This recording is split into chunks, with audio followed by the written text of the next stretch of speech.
Kalbant apie žmogaus kūną, dabar į Žemę pasiduoda labai tankiosios energijos, labai tos plotniškos energijos. Jos labai aukšto dažnio ir tam, kad jas rezorbuotis, tam, kad kūnas galėtų rezorbuotis, jisai turi pasikeisti, jisai turi priimti šitą dažnį, o tam, kad priimti, jisai turi keistis, jisai turi priimti kitą indeksą. Taigi jisai turi persiformuoti į kitą indeksacinį dažnį.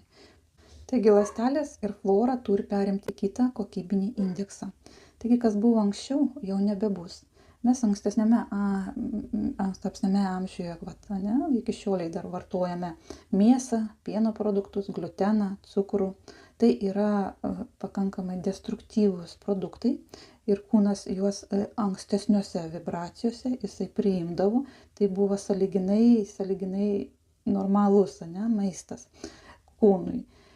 Tuose vibracijose, žemose vibracijose. Bet dabar, kai yra pakilusios vibracijos, kai žmogus turi perimti šias vibracijas, išmokti gyventi naujai, kitaip, šitie produktai jau netinka.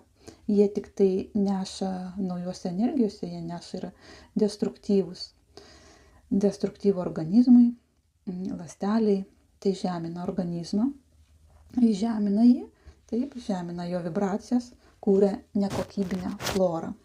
Dėl ko kūnas negali priimti aukštų energijų. Taigi jau dabar ryšium su Žemės pakeltomis vibracijomis žmogus turi papildomą elektroną.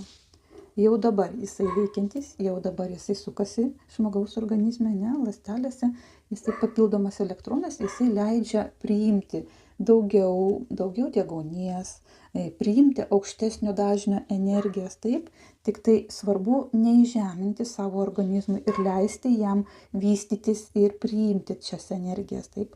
Bet kadangi mes įžeminame, mes valgome netinkamą maistą, tai tą, ką aš išvardinau anksčiau, jisai yra netinkantis.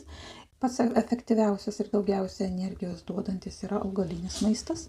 Taigi su augalinio maisto pagrindu mes ir turime keltis vibracijas, kelti vibracinį dažnį.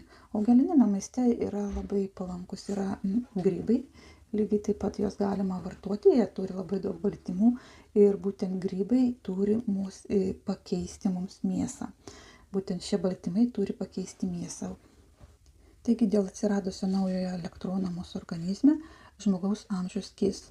Jisai bus žmogaus gyvenamumas, jisai kis, jisai bus ilgesnis mūsų gyvenimas, taip. Jisai daugiau žmogaus sistema, daugiau išliks, daugiau resursinė, jaunatviška, energinga. Taigi visi parametrai medicininiai,